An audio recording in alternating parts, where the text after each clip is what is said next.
Hi, and welcome to Beyond the First Wins, the podcast about what happens after the plateau, when early wins are no longer enough in business, product, and design. I'm Daniel, founder of Duran, and today I'm joined by Martin, co founder and CTO of Bliro.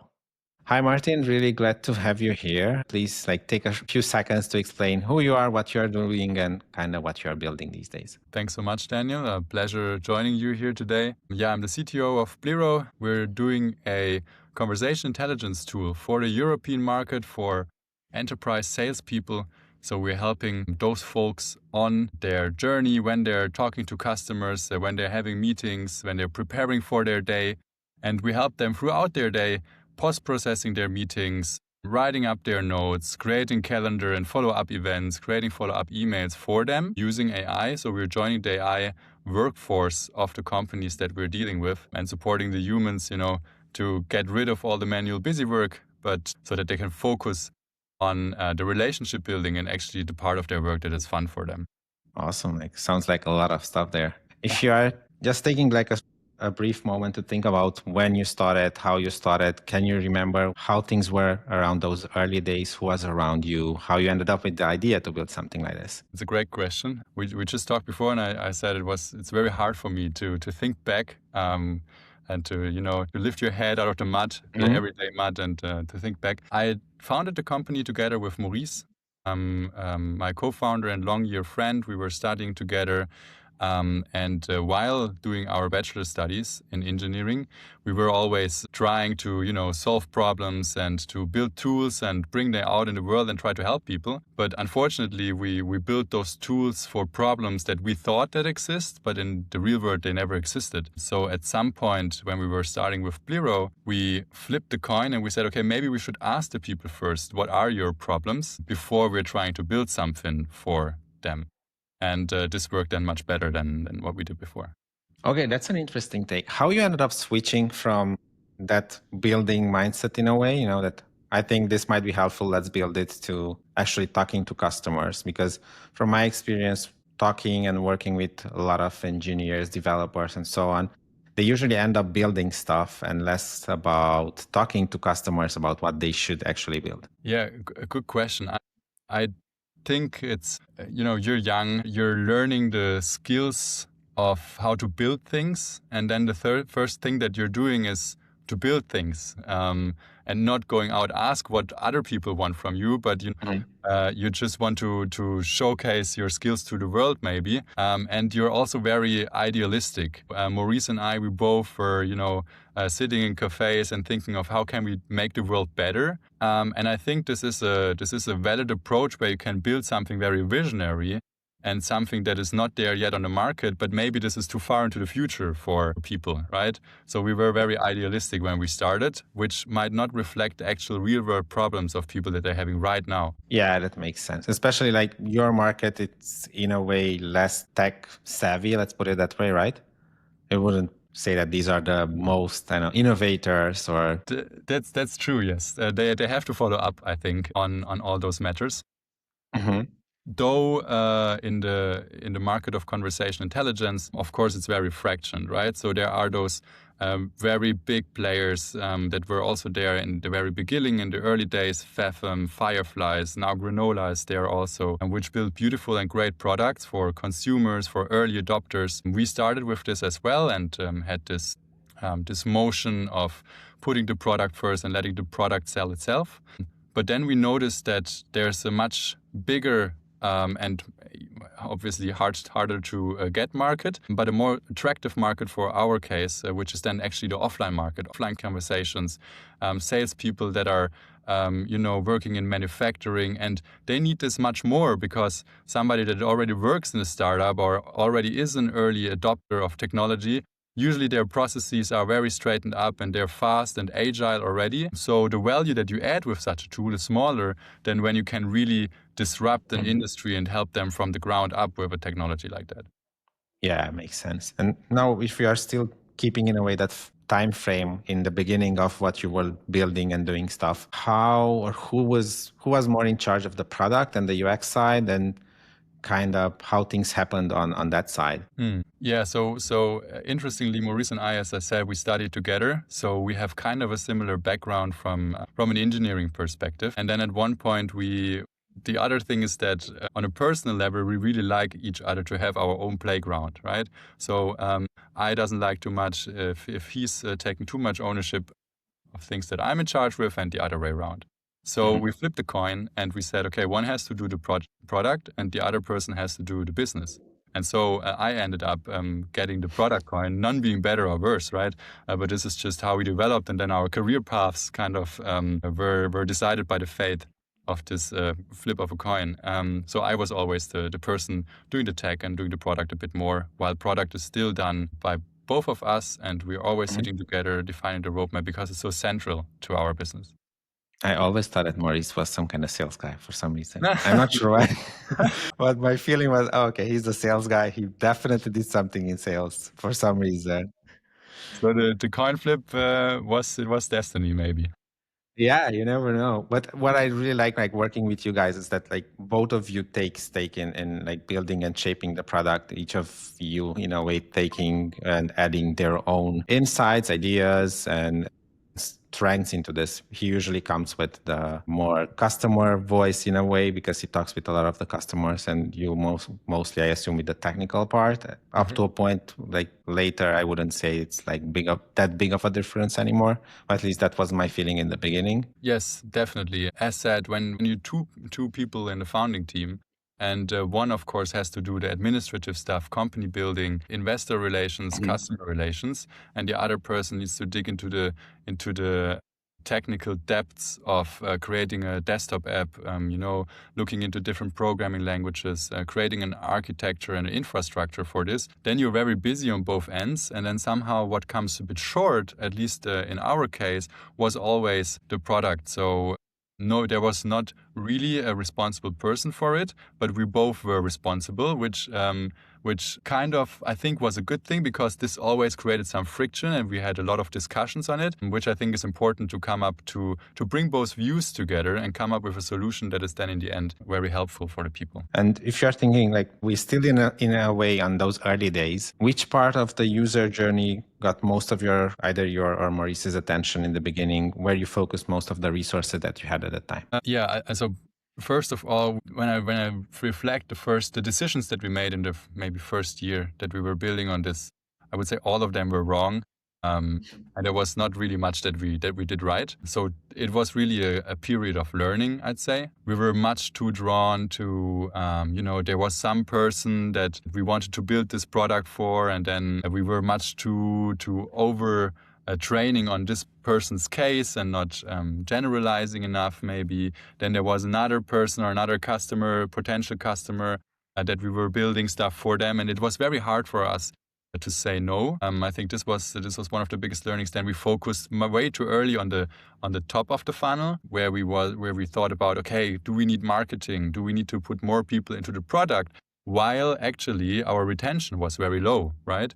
So now, if I would do it again, always focus on the retention, because you can pour as much water as you want into a leaking bucket. If the bucket is leaking, the water flows out again. So first you have to have a proper bucket and then put more and more water in it so that it gets Yeah, that's true. I guess it's just an idea, and maybe you can say it from your side, but in the beginning, it's really challenging to say what's a good enough bucket and where you should pour or how much water you should pour in it. Yeah, I think it comes there's a very important ingredient that we didn't have back in the days. So we were like greenhorns from university, right? We never had industry knowledge and we never had domain knowledge about the actual problem that we're trying to solve.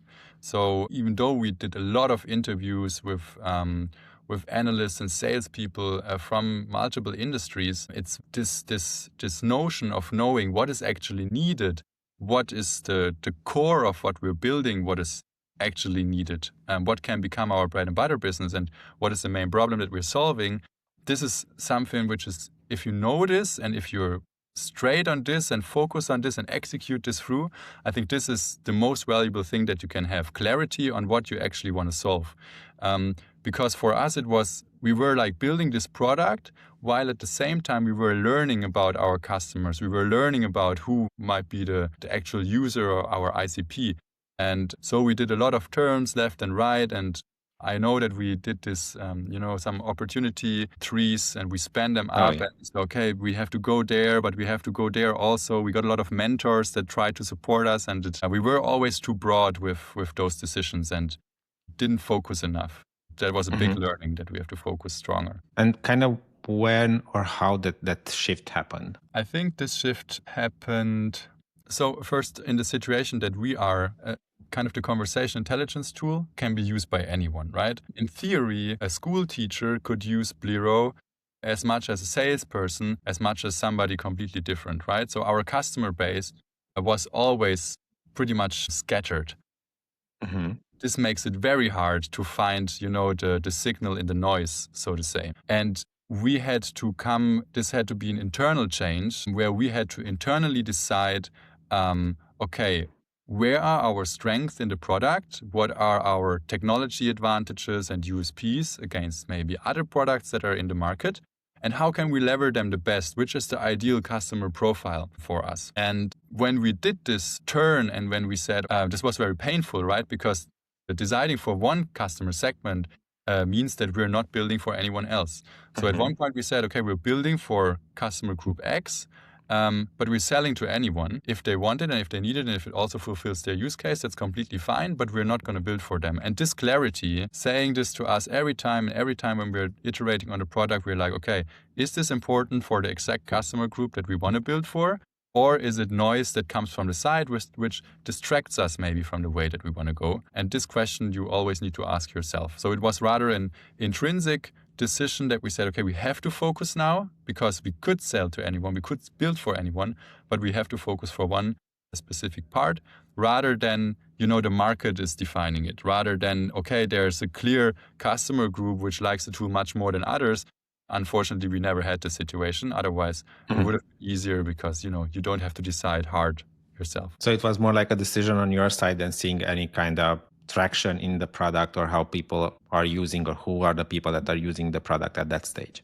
It was more of an informed decision at one point because the market that we're currently looking at and which is very interesting, European enterprises, actually now global enterprises, the sales cycle and the feedback cycles are very long, right?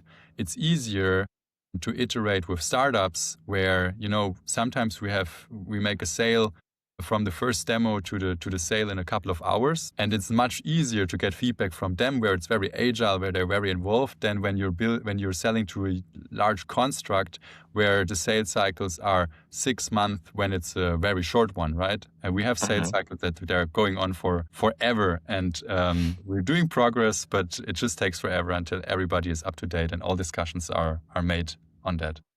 I have a follow-up question here, and it's one of the things that I'm really curious to hear. Like when you started to give more importance, if you want, to the UX and product side, obviously you started building the product right in the beginning. And then when was the shift in a way happening in your mind that, okay, we need to improve this or we need somebody to help us with this? A good question. I remember that at one point we were looking at the product and it was just, we were really ashamed on how it looks like because I come from data space, right? So by training, I'm a data scientist. And the first thing that I did was creating this algorithm of how we're processing data, making this privacy compliant, and having this interdisciplinary role was amazing for me.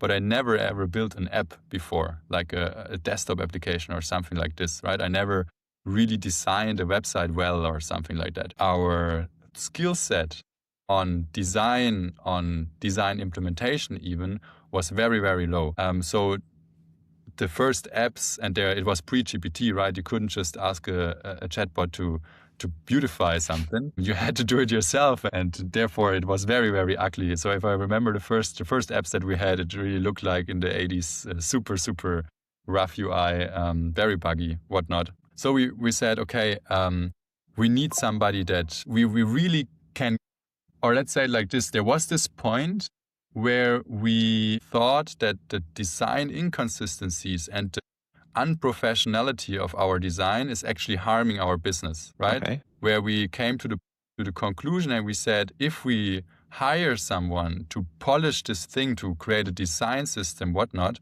first of all, we can significantly speed up in development because we can have standardized components in the code repository that we can then reuse later. We have more confidence in our product from a selling perspective because the salespeople were like, okay, what am I selling here? This looks like shit. And then, I mean, that's the point.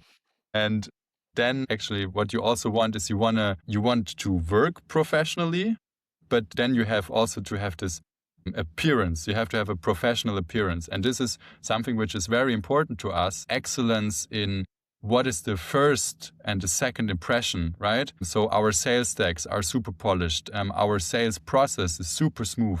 So if we're approaching a customer from the first contact point to our customer success people, everything must be very professional and everything must signal, because must signal trust. The main thing that we're selling is trust, right? A word has been spoken once and then it's gone.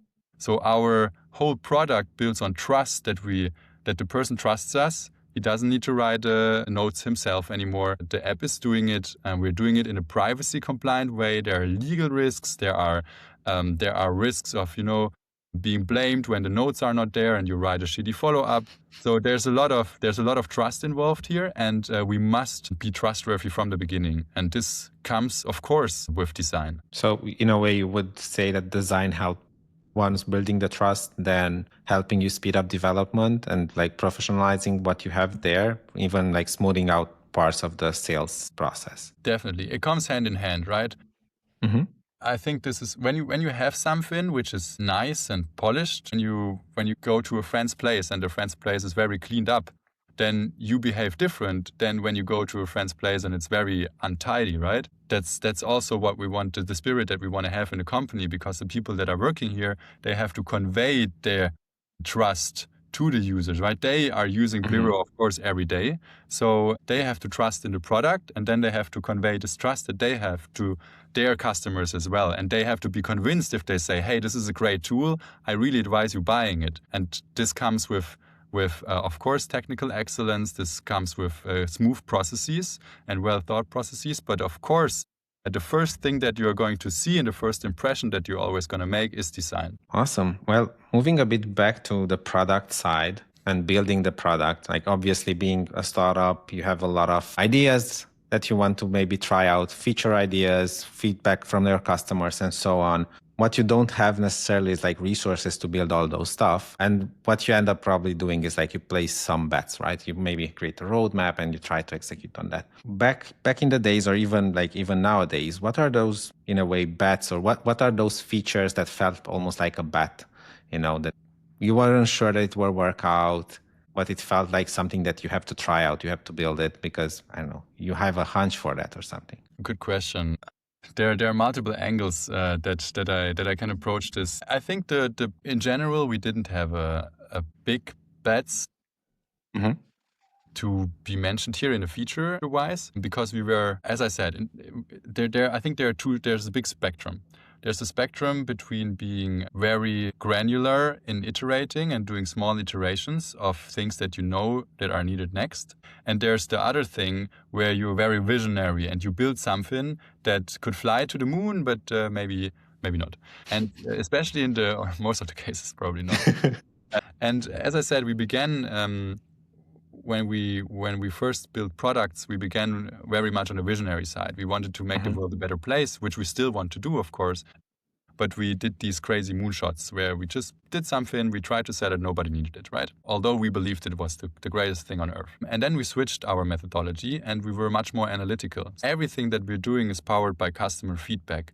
And we collect customer feedback from all the salespeople that are talking to customers. Customers have the possibility to give us feedback via email, via forms, whatnot. I'm doing a lot of ride-alongs with them, with the users, with the decision makers to understand what they need and to collect their feedback. And we're distilling this feedback every time we're creating the next roadmap to know what is the most important feature, or not even feature, maybe it's resilience. Maybe we see, okay, hey, our quality degraded to a level that is almost not our standards anymore, and then we need to see that we're creating that, right? So this is very important to us, that we always have the customer feedback in mind, and that we're always building on customer feedback because this gives us trust in what we do. I rather think that we did one big bet, and I'm not yet sure whether it was a right or a wrong one, which is the ecosystem that we built. So we created a huge burden for ourselves by having now a mobile app, a desktop app, a web app, as well as we're doing the audio processing completely our own. So we are very deep as well as very broad.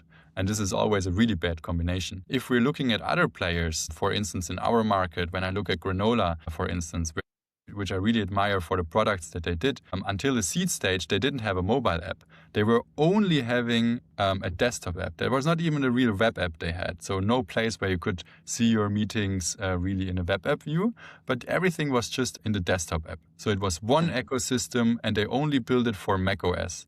So you can really focus on things. And the biggest bet that we did, I would say, was we broadened the thing up very early.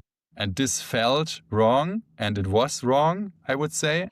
We should have done this differently looking back, but this is a huge learning for me that we have to stay focused much longer, especially on the amount of platforms that we are introducing. This needs to be very, very much thought through. Yeah, that's true. Thinking about the customers, do you think that in a way a similar approach, like just being very focused on maybe one kind of tool would help for your customers as well, or it wouldn't be the same? Because from what I remember, like you have customers that are using Microsoft a lot. You have customers that are using some, or I'm not sure at what degree they are using Apple. So at least you have two different, systems that you have to, in a way, take into account, at least from that point. I mean, at one point in the future, we have to cover all those platforms, right? Because we see that the users that we're serving, they're working hybridly. They are on the road where they're using their phones, they're in the company at home using their laptops for online meetings. It's convenient for them to use web applications because they know it. And there are other platforms like CarPlay, maybe the watch, maybe other things, because how do you perfectly integrate into the workflows of those people? So I think eventually we have this target system that we need to achieve and where we need to get to significantly different ways how you would go there. And I would say it's always better to nail the major problem for a very, very narrow group of people, for a niche group of people, rather than too quickly responding to requests of other people that don't have access to the tool and tell, hey, we need to do these short-term wins, right? So sometimes I felt we were prioritizing short-term wins over the long-term speed. And this is rather, in the end, we will be at this desired state. The question is, how quickly could we have gotten to this? Can you briefly maybe talk a bit about how you move from customer data, feedback, and so on to a feature idea or an improvement idea, and like how this whole process works? Because I know that you put a lot of effort into that. And even when I was working with you, there was like a lot of changes up to the point where you ended up with the current process that you have. Exactly. So our process is mainly qualitative. So we're focusing a lot on qualitative feedback. And what we do, as I said before, is we're collecting feedback from our quarterly business review meetings or from existing customers, from new prospects. What do they expect from the tool? And also bug reports and whatnot. We're placing this all into a big table, so to say. So really need the raw feedback of the people, and then we extract the insights of this feedback. So, for instance, a customer, there was a meeting, half an hour, and there were 10 topics where customers like, this is shit and whatnot. Of course, it never happens for us, right? And then we're looking at this, and then we say, okay, what is the insight of this? What is really the point that we have to improve, or what is the desire underneath the feedback? And we map this to components or to parts of the product that then we know, okay, for instance, transcription, there were a lot of different feedbacks and insights that are mapped to transcription or to the front end or to whatnot. So we have a really nice way of prioritizing where do we get a lot of feedback in, what components or what parts of the product should we have a look at, right? And this is the one thing. The one thing is always the stream of incoming customer feedback. It will never change. There will always be feedback, and it mostly will be negative, right? There will also a little bit be of positive feedback, but mostly this is the negative input stream. Then on the other hand, of course, we have a plan, right? We do have a vision where we want to go. We have a red line which we want to follow. And then we need to see, how do you bring those worlds together? How do you bring this vision of where do we want to be in a year? What is the status of the product then, together with this whole customer feedback that is flowing in? Okay, and after you go to the feedback, kind of what are your next steps to distill the feedback into something that's actionable? Usually startups have, in a way, a couple of pain points, let's put it that way. They either don't know how to collect or they don't collect feedback, right? The other thing is rushing into development most of the time. And well, what I'm trying to figure out, or what I'm trying to extract from this, is like how you make sure that you are using that feedback in the right way to then build the next thing that your customers actually need, instead of like wasting, resources and building stuff that nobody will use. That's a good question. I think we didn't find a silver bullet yet. Yeah. So what we're using this for is every 3 months, or actually every 6 weeks, my co-founder and I, we do our product weekends where we are sitting together and we're checking, okay, where are we? What is maybe contractual obligations? What is the hard requirements from the customers that we need? What is user and customer feedback that we get from this input stream? And where do we want to go, right? And then the process is really sitting there 2 days and brainstorm about it and discuss everything, go through the tables, trying to find the signal in the noise. Exactly. We found that there will be things that never change. So we know that every product has its strengths and weaknesses. And at some point, it doesn't make sense to put more effort to mitigate a weakness, but just maybe double down on the strengths that you're having. So this is also, you have to find this for yourself, right? There's one problem. All the note-taking tools have this problem that are not joining a meeting with a bot, which is the speaker identification. So since we were born, every time feedback is like, I need speaker identification. I want to see who's talking and stuff like this. And in the beginning, we were like, yeah, how can we do this? And we were thinking so much about fixing this. And then at one point but why? Because the product's quality is not degrading by this. We are still having exceptional summaries and exceptional analytics that we're generating on top of it. So why is this so important? Maybe this is something the user notices, but actually it's not really affecting the person. So we usually then, or we say that, hey, this is maybe something that is just a burden that we have. Maybe there's going to be a solution for this in the future, and we're exploring some things right now which are very, very promising. But you shouldn't force solving a problem that maybe doesn't want to be solved right now. Okay, like moving a bit towards the closing stage, right? I'm really curious about lessons, blind spots. Like you are doing this for, I don't know, like 3 years or something like that already. Went through a couple of iterations. So if you are looking a bit back to how things evolved along the years, was there a product or UX issue that in a way slipped under the radar until later? And how that impacted either the product, either the business, either how you were doing things? Yes, couple. I would say that there were a lot of product decisions which we could have done better. But at the point in time when you're doing this decision, you always have to act with a limited set of information. And this creates, of course, uncertainty. And I would say, under the premise that we had a limited knowledge of the industry and the problem, and we still have it, we're always learning more about it, as well as the data points that we had for making a decision, we did a good job. Though then later and retrospectively, you find out that, okay, we should have prioritized completely different. For instance, there were 2 big streams that we saw in the user base. So one stream was high velocity sales, where there are call after call after call after call, and people are like using the product very, very heavily. We had those clients there. They were iterating quickly. It was very promising, and we still have them, and we still make them happy.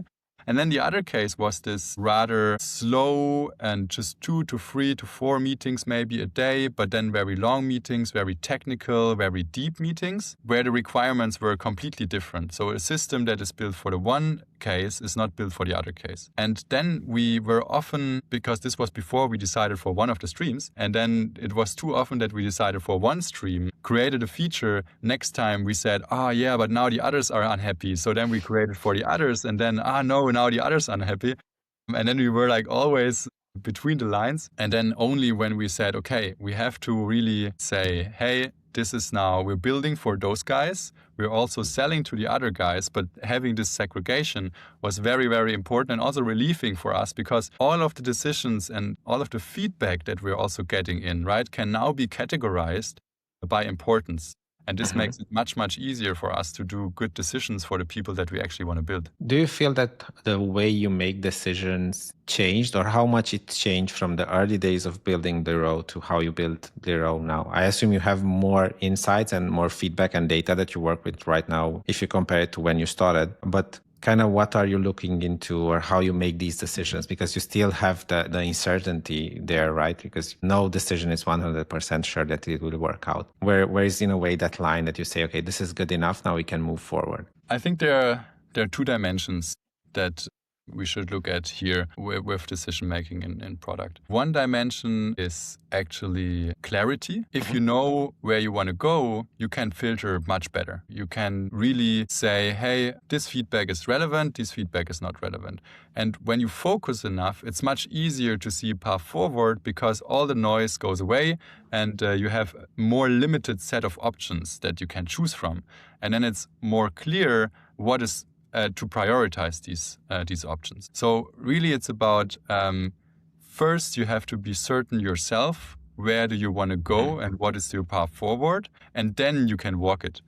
That's the one thing. And the other thing is, and this is very crucial for Maurice and me as co-founders when we do decisions on the product, because oftentimes it's not about having a very, very strong opinion on something because it's important to one, but just because maybe one enjoys the discussion, or just because, whatever reason. And then we are asking, hey, how important is this to you? Is this a 5 out of 5 important, or is this a 1 out of 5 important?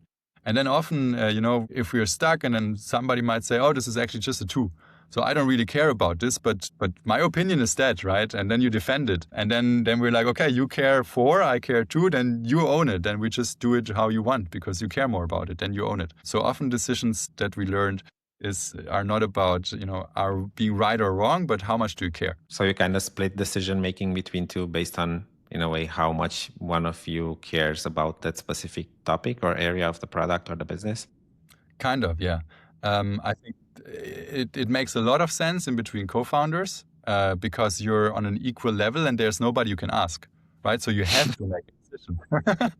I mean, there is not a lot of people you can go to get some advice on this kind of stuff. Exactly. And you can spend 20 more minutes, and then, somebody might be upset in the end. Because he lost the discussion. But it's just much easier asking, hey, how much do you care now? Because it's a stalemate. How much do you care? One cares more than the other. And if both care 5, then it's really worth discussing on it for longer. But 99% of all the conflicts eradicate immediately if you're just asking, how much do you care? And that's a clever plan. Okay, now if you're thinking about like how you build the products and the whole process that you have in place, besides the decisions that you make and how you make decisions, were there any kind of small changes, iterations that it looked small, like at the first, it looks quite small, but ended up being quite impactful in a way in the business or the product? Yes. And it is also funny, it plays into the question that you were asking before about whether we did not do changes, which turned out it would have been very impactful if we did them before. It was a very small thing, showing the transcript live while it happens. So we're transcribing live, right? You're talking, and then at the same time, the words or the spoken words are written down into text. And for some reason, we never showed this to people, to the user. We don't know. When I look back, I don't know why. There were always more important things that we prioritized above it. But now in the mobile app, we released the mobile app with this feature at first. And this is a huge game changer in trust. Because of course, as a startup, the software is a little bit buggy in the beginning. It's never perfect when you start out. It has to evolve and it has to become more resilient over time. Though so important for gaining trust in the product when you just see, hey, it works. How do you demonstrate it works? Yeah, you show the transcript live, right? And then people read it and they're like, okay, this is the word I talked. I saw it there. Perfect. And also, even better, if it's not working, you can see it too, right? Which is then a little bit frustrating for the user maybe. The tool is currently not working for whatever reason, but you can always then switch to manual note-taking. So you can decide on yourself and switch to a fallback option. So this was a super game changer for us, gaining more trust in our system, showing that it's working when it works, and also providing easy fallback for the customer or for the user if it doesn't work. Cool. That sounds quite interesting. Yeah. And from what I remember, you have it on mobile. There will be inside of the desktop app, right? Exactly. Yes, I was. Yes, so I was very surprised because there was the engineer did a little tweak to it, and I just got the new version 2 days ago or yesterday, and then I was running it for the first time. I was like, wow, this makes so much sense. This makes so much sense. Very amazed by it and looking forward because I really feel that this is something that the users will love and that gives eternal trust now into, is it working? Is it not working? Of course, it's working 99% of the time, right? So that's not the question. But when it doesn't work and you relied on it to work and you don't know it doesn't work, then huge pain. And these are the cases which are not allowed to happen. Yeah, I think you mentioned quite a lot trust. So it's one of the core things when you think about Bliro, it's trust, or this is how you would define? For sure. I think this is something that Maurice and I and everything we do is building on trust. I think this is one of the major motives that are a red line throughout our life and how we want to build this company. It's also one of our main values at the company is trust, because in the end we are kind of the second brain of the people, right? So they trust in us that we keep what they say instead of them. They put away their pencil. There's no way to return because they will forget the conversation. After one day, 90%. After 1 week, I think maybe 30% still of the conversation that happened. Everything is lost and there's no way to get it back. So yes, it's really about trust, what we're building. And it's a great feeling to experience this, because I think what motivates me the most is the feeling that you're working on something that is meaningful for people. And the first time when I was screamed at by a customer because something did not work, I was shocked. But at the same time, I noticed, okay, this is an emotional topic and this is something that is important to people. And this is really what means working to me, to build something that other people enjoy using and that helps people. Okay, with all those stuff in your mind, trust and the lessons and everything that you learn along this way, if you were talking with Martin from like 3 years, 4 years ago, or like any other founders at the beginning of the road, knowing what they will go through it, what advice would you give to them? Or what are those nuggets or insights that you think that are like really important or in a way game changers for you and how you develop? Saying no. Saying no is the most important lesson you need to learn, or I needed to learn at least. I'm speaking now from the product / technical perspective, right? But I think this also can be translated to a business perspective or administrative one. For the product perspective, the worst thing was saying yes to, hey, we now have a desktop app and now we need a web app to display meetings. This was the first capital mistake. And then too early saying yes to, okay, we don't want to just do it on macOS. We also want to ship on Windows. Way too early. Should have said no there and should have stayed with my no. I said no, but then I did it still. It was a 2 out of 5? No, I said no. It was more important. Yeah, kind of. And it was like, I don't know, what was it? What customer was it back in the days? But huge thing, right? And then, we need Windows now. We need Windows. But they didn't even sign. There was nothing. They were in the process and they were like, we need Windows. They need to test it out for their trial phase, POC. And then I was like, I hate this. I think it's a super dumb idea, but I do it now because I don't know it better. And yes, so broadening. So from a product perspective, I would say stay focused, stay at one technology, decide for one user-facing interface, be it a desktop app, be it a mobile app, be it a web app, whatnot, whatever is the most sufficient for the case that you're doing. Maybe you don't even need an app, right? Maybe you can just build a WhatsApp bot or something the like. So there's really stay focused on what is the problem and what do you want to solve, and don't say yes to introducing new platforms, because this is going to be so painful.